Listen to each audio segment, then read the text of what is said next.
that it can, but there are other things that can look like COVID or feel like COVID, and sometimes it might be difficult to distinguish. These are the flu and a common cold, right? So they are also usually viral, and so it's important to be able to distinguish. Not every time that you have a fever, you're going to have to freak out and get tested or be isolated from your family. So they look kind of the same, or they have a lot of similarities, but there are also some things that can help you distinguish one from the other. In any case, it's always a good idea to talk with your doctor. If you have questions, talk with your doctor just to go over the symptoms that you or your loved one is having, as situations may vary, right? But as you can see in this chart, fever is common in COVID and the flu, but not that common when you have a cold. Sneezing is not a common thing in COVID-19, but maybe more common when you have a cold. Shortness of breath, definitely not something that should happen if you have the flu or a common cold, but it can happen with COVID-19, which is what makes it so dangerous. And finally, the other thing that you need to see is that loss of taste and smell. It can be associated with COVID-19. Basically, what happens is that there is loss of the sense of there's loss of sense of smell because of the inflammation, and our taste relies heavily on our smell. So when we're eating things, you're smelling it at the same time. So those things I think are helpful, because sometimes I get questions. I have a little bit of a runny nose and a little cough. Should I get tested for COVID? And there might not be a reason to be that concerned at that point. So talking a little bit about COVID-19 and Parkinson's disease, one of the questions that have gotten quite often is that if COVID-19 can cause Parkinson's disease. The question basically that this pertains to people that have COVID-19 and all of a sudden develop Parkinsonian symptoms that are later diagnosed as Parkinson's disease. While I've learned never to say never in medicine, much less in neurology, we don't have a good evidence that that's the case. When I think the cases that I've seen, usually when you trace it back, the features of Parkinson's disease, maybe a slight tremor or decreased arm swing, was present even before COVID emerged. So it's likely, and this happens more often than you think, that there was something. Parkinson's is a slowly progressive condition, so it takes many years for the symptoms to become apparent. And even when they are evident, some people are able to compensate. So it is not uncommon that it takes a significant health event like COVID could be for someone to notice that there's something wrong. So I think that's more often the case, that there's something that was slowly going on. They had COVID and they were admitted to the hospital. They were not feeling well, and someone noticed, oh, you have a tremor. And then once the patient and their family notice it, you cannot unnotice something. So it becomes more evident. There is, I think that, as I mentioned, we only know about this pandemic for the last 2 years, right? If I was given a talk on COVID-19 2 years ago, no one would have showed up because no one would have cared. So there's a lot that we still don't know. So to what extent or whether COVID-19 can cause Parkinson's disease in the long run remains to be determined. And obviously we're gonna need time and other studies to determine that. Okay, so that's one of the things I want to mention. So the other one is, can COVID-19 worsen Parkinson's disease? Well, Parkinson's disease affects the brain, right? So when there's a condition affecting the brain, your brain and your body try to compensate as much as they can. So there's a lot of effort that your body is putting in order to compensate. So if there's all of a sudden there's something else that is affecting your body, no matter, independently if it's affecting the brain or not, it kind of shifts away resources from what's trying to compensate for your brain to something else, right? In this case, it could be COVID. So the symptoms may look worse, right? It can worsen the tremor, it may worsen the slowness. So if there's already some problems with memory and thinking, it can worsen that as well. It doesn't mean that it necessarily accelerates the the process of neurodegeneration, it means that things gonna compensate, can be compensated, and people that have Parkinson's disease may take a little bit longer to recover. So it's like it may make you feel that things have declined, and obviously they have declined, but it doesn't mean that the Parkinson's disease process is accelerating or it's moving faster. Something else, and when the vaccines were not as available as they are now, and we had to prioritize who should receive the vaccine, and those who were immunosuppressed were supposed to be at top of the line. People ask me, like, if people with Parkinson's disease are immunosuppressed. Like, no, they're not. As far as we know, Parkinson's disease does not affect your immune system. Now, maybe the best way of asking this question would be: are people with Parkinson's disease at a higher risk of getting COVID-19? And they may be. People that have Parkinson's disease, as their movements are slower, they are at a higher risk of developing respiratory infections, and COVID is one of them. So there is a little of an increase. How much is that increase? How big is that increase compared to the general population? I don't think we have numbers to determine that, but I think that's why I have encouraged people to get vaccine and be careful and take precautions, even if they're not technically immunosuppressed. So let's talk a little bit about the COVID vaccines. First, how do they work, and what do they protect you from, and is it better than having COVID itself, right? So what happens, the way vaccines work is your immune system has a memory. So there's a system in your body called the immune system that is which the only task is to try to recognize things that don't belong in your body and make sure that they take care of it and eliminate them. And that's what the inflammatory response is for. Usually what happens is that the body gets something gets into the body that the body recognizes, saying like, oh, this doesn't look familiar, so it must be a foreign, so let's attack it. And then it remembers the next time, it becomes way more efficient. And that's how vaccines try to work. So the way vaccines can have different ways of doing this, but one of the ways is by trying to introduce parts of the virus that can mimic some of the parts of the virus without causing the problem, right? The original, let me put it this way, the original vaccine was done with smallpox, and what they did was inoculate like people that had been infected, and they like smaller doses and that were not dangerous, and so people would develop the immune system. So when they got like dangerous like doses, or because they were exposed, their immune system will be quick to react. So the way there are different vaccines, I think the ones that we have available here in the U.S. All work with the similar model, which is the mRNA, which I've heard a lot about. And basically, what that does, the mRNA is the template to that the body uses to produce proteins. So what this does, you get injected with the mRNA. Your system receives a template and produces proteins. Again, not the virus, just parts of the virus that are non-functioning, that are not going to cause any harm. So that way your body recognizes and says, oh, this is weird, this is foreign, and it's ready for when they see something similar. It's like putting anti-theft system at home, right? If you see, look, you know what, there's a person that has these characteristics, that has known to steal things from other people's houses, then you will be more alert if you see someone with those characteristics. Whether if you don't know about this, you might invite into your house and they may get robbed.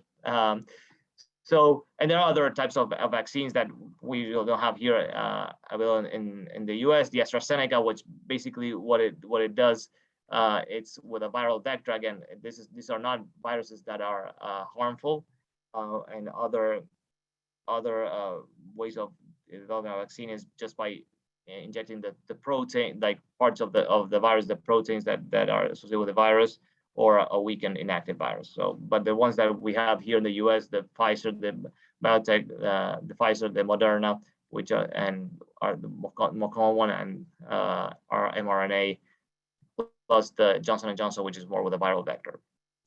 So, important question is, what do they protect you from? So, as I said before, what these vaccines, how the way they work is that they create a memory in your immune system. So when something similar comes by, the immune system is quick enough to take care of it. It's faster. It doesn't need to figure out what's going on and then develop a plan to attack it. So this would not necessarily prevent you from having it, from reducing the likelihood of getting it. It can reduce it, but I think the most important effect that this is going to have is it's going to reduce the ability of the virus to cause harm, because the immune response is going to be able to react faster. And that's very good, right? Because particularly with people with Parkinson's disease that are not immune suppressed, but may take a little bit longer to recover. So you don't want to have a severe disease. So basically what these vaccines do, and I think that's the most important point, is that they reduce the severity. You may still have COVID, but it won't be as bad as if you were not vaccinated. Obviously, it's impossible to tell because we don't have a time machine or parallel worlds to compare with. But the studies have shown that people that comparing people that are vaccinated versus those that are not vaccinated, those who are not vaccinated have more severe disease. So that's, I think, a very good reason to get it. And then you may get COVID and it might not be as severe, but that doesn't mean that the vaccines did not work, or so that's important, I think, to clarify. The other question I had received at in getting clinic is that why is it better than getting COVID, right? Why is it better? Why not get, like, I don't know, someone who's only mildly infected and has mild symptoms? Maybe you get close to them and you get mild dose. Well, you know what? With vaccines, you can measure that. You can.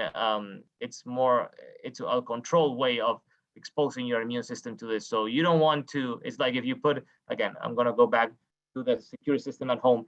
If you put a security system at home and you want to see if it works, you don't wait until someone like a robber comes around and tries to steal your house, right? You just check it yourself and knowing that it was not going to cause you any harm. So that's why it's important to know that it's better to get the vaccine. And some other people have asked me, well, what if I already had COVID and should I get the vaccine? Well, we don't know how much the immunity lasts if you had COVID. Now we know that the immunity, if you had the vaccine, will last a little bit longer, and it gives you a more complete protection now with the different variants that exist. Okay, so the other questions that we usually get with COVID vaccine and Parkinson's disease, why should I get it again? As I said before, because it's going to help you to it's going to help you. It reduces the risk of infection. That's one, but more important, even if you get it, the disease is going to be less severe. So we're talking about a condition that can significantly affect the respiratory system and cause death, because we've seen that all people have died from this. So, and while other people may have minimal changes, like maybe a little bit of anosmia. So you want to be on the latter group for sure. Can the vaccine cause or worsen Parkinson's disease? No, the answer to that is no. Now, as you get the vaccine, your body obviously reacts to it, right? So it's already created the memory. So as it's an exposure, the body may react to it, and you may have some minor symptoms. You may feel a little bit malaise and maybe some cramps, and symptoms may get worse for a day, right? I wouldn't suspect that it would get for longer than that, but it doesn't worsen Parkinson's disease. And I think I already answered. I got ahead of myself and answered some of these questions. So should I get vaccinated if I already had COVID? Yes. So we know that we don't know what immunity people are left with when they have COVID, but we know that people that have vaccination have a better and more complete immunity. Okay. This is another question that I received multiple times. If I get the vaccine, do I need to wear a mask and wash my hands? Yes. The vaccine is just one part of a way to prevent the spreading of COVID, which is a highly contagious virus. Masks and washing hands and other and even social distancing are other ways of doing this. So they complement each other. They don't replace each other. And again, preventing COVID-19, I think probably heard about social distancing, which sounds kind of oxymoron, right? Social and distancing. Again, covering things that you should be doing anyway, right? Like covering your cough or your sneeze with a tissue. When probably wearing a mask over your nose and mouth, I think that if you're an open area, that you might not need that necessarily, but it's always a good idea if you want to do that. So not touching your mouth, your eyes, nose, or mouth, and again, disinfecting. It's important that these things don't only help with COVID, but help with other respiratory infections. So now that the winter is coming and the flu season is also coming upon us, it's going to be helpful, not only for COVID, but for other preventing other conditions. And this is something that I think it's very pertinent and very important, right? We've talked about the disease itself a lot and how to prevent it, and in medicine, me as a doctor, I say it's always easy to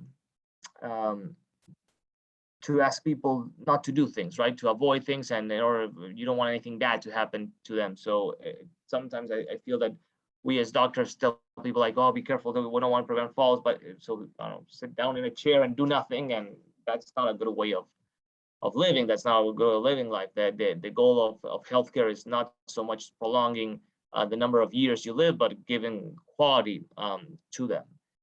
So one of the premises that came and one of the things that was urged upon with this pandemic was the idea of isolation, right? Of social distancing. So trying not to meet with lots of people. I think obviously now after almost 2 years, things we're not strict, but this had paid a big toll. And as people that maybe live in other states or even in the same city, not to see grandparents not being able to see their grandkids and vice versa, children not being able to go to school and socialize with others. This paid a toll, right? I mean, we have a lot of ways of entertaining ourselves at home with the TV and the computer gives us a lot of opportunities, but it's not the same as interacting with other people. Yeah, and even though things like this, like Zoom, are super helpful, again, it's not the same thing. It's not the same as I was standing there in front of all of you and being able to see your faces and seeing if this talk is being helpful or not. So the question that we get is, well, doctor, what do I do? I mean, I know I have to isolate myself, but on the other hand, can too much isolation be bad? And the answer is yes. It depends on the individual case, and I think it's also important to know who you're surrounding yourself with. But if you take this to an extreme and the only thing you do is stay at home and do nothing but watch TV, that can affect you a lot. If I don't know, if your loved one who has Parkinson's is a nursing home and you're not able to see him or her, that can affect him or her. And because we are all social creatures, some more than others, but we're all social creatures and we need that interaction. So too much isolation can be bad. It depends on the individual case. So obviously, if you have, I don't know, if you have an immune condition, a respiratory condition, you have Parkinson's disease, then obviously I would be more hesitant to tell, yeah, sure, go and have your whole family for Thanksgiving. But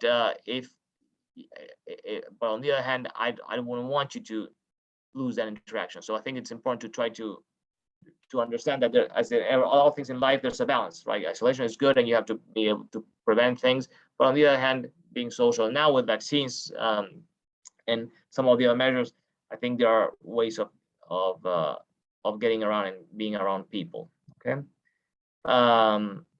And I think we're going to talk a little bit about what other things can be done to prevent this isolation. Okay, and other thing that I've been asked is, I need to have an elective procedure. Should I do it? This was more early in the pandemic, where I would be more hesitant. I would say no. Now it depends. If you've been waiting to have, I don't know, a tooth removed for a year and a half, then I would say maybe it might be a good idea to do it, but it depends on the individual case.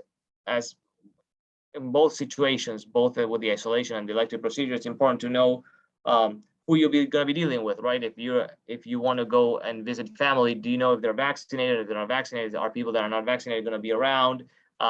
What is it? Are you going to be like at home, like with 10 people, or it's going to be 100? And so that all those things matter. The same thing goes with the procedure. Are they taking the necessary precautions? And most places are, but it's always a good idea to ask and see what protocols they have in place. And also, that's why I think even though now I think things are opening up a little more, it's always a good idea to try to think about strategies to cope with isolation. And this applies not only to the pandemic, I think it applies to Parkinson's disease in general, and a lot of the conditions that we have to deal with in general. Keeping an active routine. If you sit down, I always say the same thing, is if I'm sitting down on the couch watching TV and someone tells me that I want to go, my kid tells me want to go outside and play, even though I love it. My first reaction sometimes might be like, no, I don't want to, because it's hard to it's easy to stay in the same place you are right now, and it's hard to change your situation. So, but if you have a routine, you say, well, at 4 I have to go and do this, then you already are set up to do it. Schedule meetings with family and friends. I think that's very important. Again, if you're concerned about moving in big groups, maybe trying to set up like with individuals or in smaller groups, and maybe meeting outside. Virtual is a good opportunity. Again, some people may say it's not the same thing as meeting in person. I definitely prefer in-person meetings than virtual, but it's an alternative. It's better than nothing. It's way better than nothing. So that's something else to consider. Outdoor activities with a small group of vaccinated people are safe. Exercising daily, again, you can incorporate this to your routine. You can start small. You don't need to train for a marathon. If you're not exercising, start with, I don't know, I'm gonna walk for 1 minute, and then the next day, the next week, I'm gonna walk for 2 minutes, and that way, with small increments in a year, you'll be walking 52 minutes. Other things that you can consider are practice mindfulness and relaxation. There's benefits to this, no matter what. I think, even if you don't have a condition that affects the brain, I think there's evidence that this can be helpful for your well-being in general. And also, even social media and the news are great, and I think we all want to stay informed, and it's important to stay up with updates. Sometimes it can be the same way as we talked with isolation. There can be too much information, and that can affect your mood, and I think that also taking a break. It obviously doesn't mean that you have to isolate yourself and not know what's going on in the world. If you don't want, but well, if you want to, you can do that as well. But sometimes taking a break of that and saying, like, you know what, I'm gonna put on my phone and I'm gonna stop watching Facebook or whatever other social media you follow. So those are things questions that some people might have found useful throughout this pandemic. Then the other thing I want to talk about is getting COVID-19. What if you think if you had COVID-19, what should you do? Well, first you should talk with your doctor, with your primary care doctor, probably more than you would your neurologist, but thinking and also tell people that are around you that you may think you may have those symptoms, and trying to isolate yourself, right? If you think, oh, you know what, I lost my sense of smell and I have a cough, probably shouldn't go to that party until I get checked. So that's a good idea, because again, this virus is very contagious. Another question that that's common is, are there any medications? Let's say you get COVID, right, and you have a little bit of a cough, or are there medications that you should avoid? Or some people may have a stuffy nose. Are medications they should avoid? Well, usually we recommend that people that are taking medications that are called MAOB inhibitors, like Azilect, like rasagiline or selegiline, maybe should avoid medications that there are nasal decongestants that have pseudoepinephrine, because it can have an interaction. So if your primary recommends over the counter, maybe it's a good idea to check with your Parkinson's disease doctor and see if it's safe or not. Other medications that we sometimes that you have to be careful with are medications that have antihistamines, like Benadryl, which can be a little bit too sedating. Again, taking them with caution is always a good idea. They're not necessarily contraindicated, but you have to be careful because they can be a little too sedating. And one of the last things that people have asked me about is, what is long COVID? So there's a number of cases of people that get COVID and they can never fully recover. So they may recover their sense of smell. Obviously, the breathing is okay, but they feel fatigued and tired. And that's how it's been termed long COVID. So thinking about the long effects of the virus and whether the virus stays there latent for some time, which we don't know yet. There's a lot of that we don't know about this.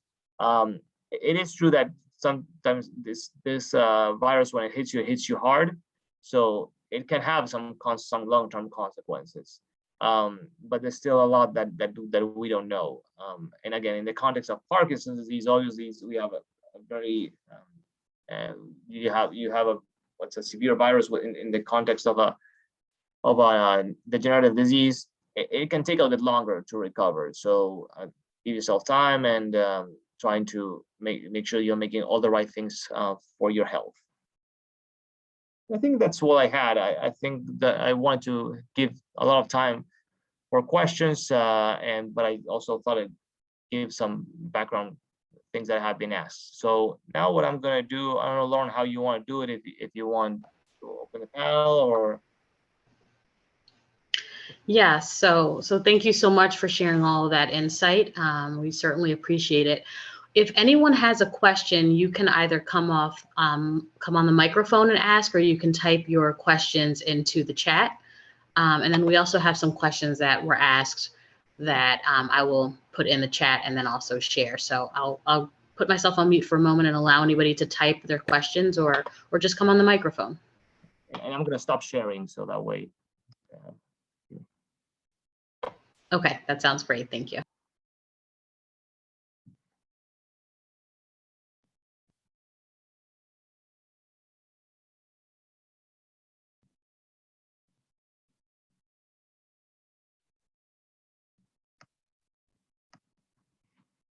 A quiet audience. Sorry, and bear with me because I'm actually trying to pull the questions up. So I might be on mute for a moment, but we have about, I think, 3 or 4 questions that are, okay. One of the questions I know offhand is, what are some things that people can do immediately after getting the vaccine just to deal with any side effects and symptoms? So yeah, I think that what people can do is first make sure that they rest. I recommend that they don't plan a busy day right after they get the vaccine. And make sure they stay hydrated.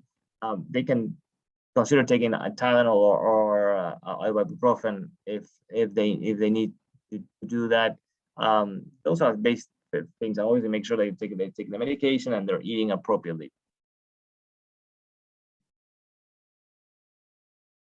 Another question, and I know this may be, I'm going to give another question instead.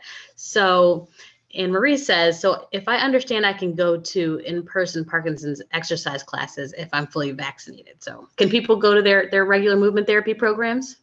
So that depends on the program, and always depends on the person and the level of comfort going, right? I know that there are programs where they require people to be vaccinated, and they're doing their classes. So I know Rocksteady Boxing is doing that at certain places, but I think you would. The way I would address this is answer this is, it depends on your level of comfort. If you don't feel comfortable doing it, don't do it.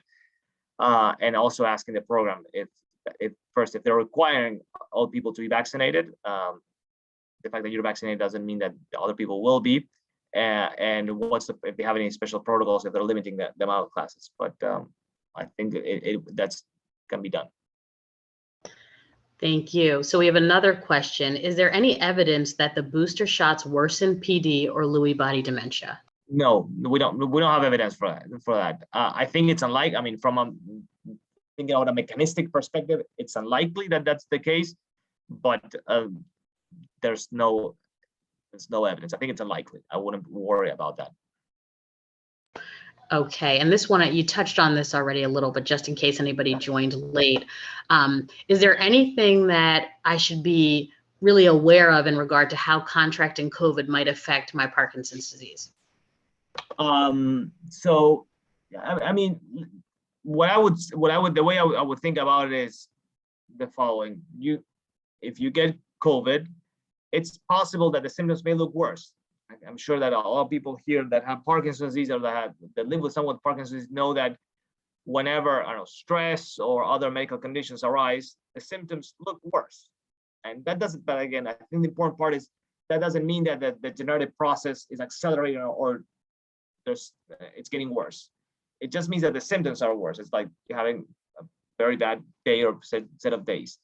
What happens in Parkinson's disease is that recovery may take longer than if you didn't have Parkinson's disease, because you have a condition that's affecting the brain.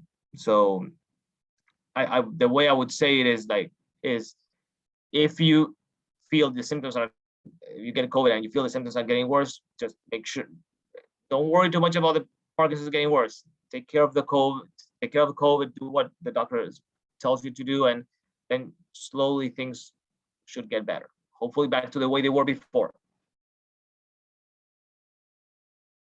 Okay, so thank you for that information. So another question we have is, what do you tell people that are vaccinated but are really just nervous about being around other people? Especially, I know you mentioned the isolation piece. What should those people do? It's a very good question. It depends on the person, really. I think what I emphasize is that isolation and not being interacting is bad in itself as well. So it's a balancing act. It's a similar way. Let me put it this way. We tell people that have Parkinson's disease to exercise. That they should be getting out and socializing. There's always a risk with that, right? There's always a risk of falling or falls is the big one. So the safest thing for one as a doctor, a good way of avoiding bad things from happening to some extent is telling people, okay, sit down in a chair and do nothing. And obviously they're going to live like a million years. It's going to be very boring, but it's going to be nothing bad is going to ever happen to them. But I think most people agree with, that's not a good way of living your life, right? So on the other hand, I'm not saying you have to go ahead and be with everyone without a mask, but trying to find a balance. And if you're really concerned about it, maybe start small, saying, look, you know what, I feel really concerned about this, and I don't feel comfortable. So let me start with maybe a group of 2 people, and inviting 2 people to my house, or meeting 2 people outside. Being outside, outdoors, may be a good option, even though winter is coming now. But that could be a good start, and you start small, and then if you feel comfortable with that, and at least doing something, you can get started, and then you can expand the group, the number of people you meet. If you still say, look, I don't want to meet anyone in person because I'm super concerned, then I think going to a more virtual platforms, doing things like Zoom, or using there's a lot of options. It's a good idea as well. I think it's, again, this is my bias. I like things in person, but this is pretty good. I mean, you can communicate pretty good. So. Thank you. So also we had a question just about the booster shots. Just what are your thoughts on individuals living with PD and getting the booster shot? I think there's first. Let me think. Being completely clear, there are no studies on vaccines or booster shots in people with Parkinson's disease. So it's not that someone has looked specifically at this, but so far we have seen that they're safe. The vaccines are safe, really.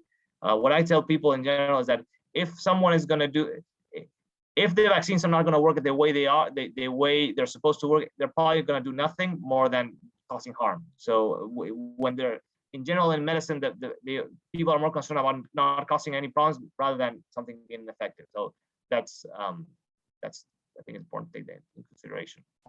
Okay.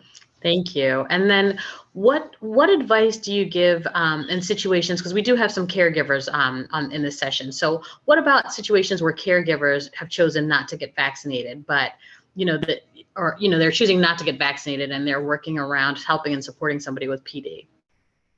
Yeah, I mean, let me put it in. So to some extent, and I'm not gonna go into a little political, right?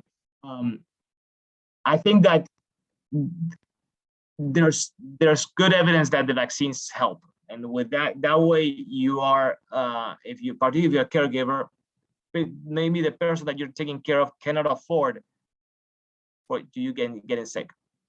So if you're caring, I'm gonna put a situation, if you are caring for your wife and you both of you live at home and you decide not to get vaccinated, and she has Parkinson's disease and needs help getting in and out of the bed, and you decide not to get vaccinated, again, and you end up in the hospital, it's gonna be bad for both of you.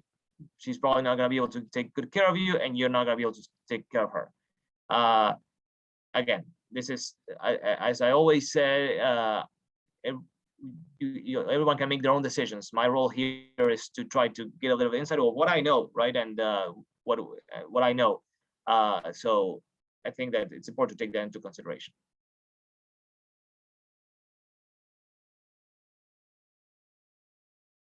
Okay.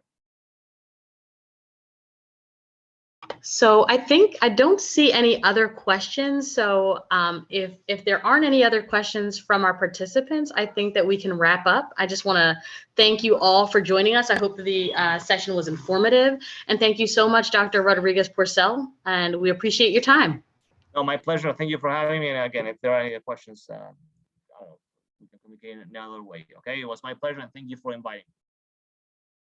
Thank you. Have a good night, everyone.